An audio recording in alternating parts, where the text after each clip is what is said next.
Vi er Martine og Emanuel og har været på praktik på en økologisk gård med malkegeder i Lofoten, Norge.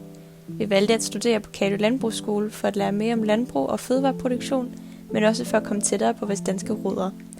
Jeg og Martine har selv danske forældre, men er opvokset i 5 forskellige lande, og Manuel har en dansk mor og tysk far og har haft en lignende baggrund.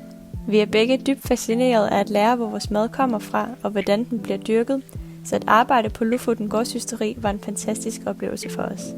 Vi var med til at producere gårdens ost fra start til slut. Dagene var meget forskellige, alt afhængig af sæsonerne. Da vi ankom om vinteren, var meget af vores arbejde fokuseret på de små gedekid, som lige var blevet født. Om foråret var vi meget ude i bjergene for at reparere hegn, og om sommeren var der meget fokus på grøntsagsdyrkning, osteriet, arbejde i stalden og på markerne, hvor græsset skulle høstes til vinterfoder. Hver dag begyndte med, at vi malkede gederne klokken 7 om morgenen. Nogle dage skulle vi fodre dyrene, men om sommeren tog vi mod for at græsse på bjergene. Derefter spiste vi morgenmad og traskede ud for at møde Hugo, som skulle give os dagens opgaver.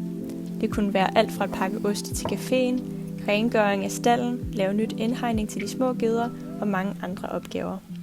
Om foråret og om sommeren er der især travlt, fordi sæsonen er så kort, og der er så mange ting, der skal nås.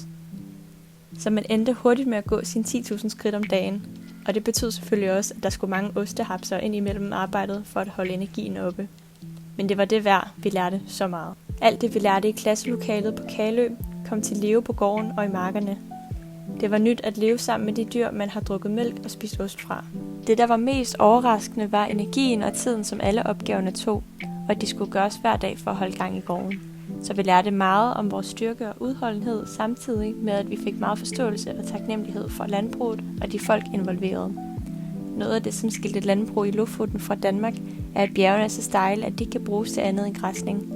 Vinteren er også utrolig lang og kold i forhold til Danmark, så sæsonen for grøntsager er virkelig kort, og al tiden og varme skal udnyttes.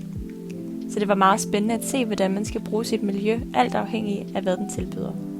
I vores fritid udnyttede vi de naturlige omgivelser. Vi var på mange vandreture i fjeldene, sov i telt, fiskede efter vores aftensmad og plukkede så mange blåbær, at jeg er overrasket over, at vi ikke selv blev blå. Alt i alt var det en virkelig smuk oplevelse med søde mennesker, fantastiske omgivelser og de bedste malkegeder springfyldt med energi.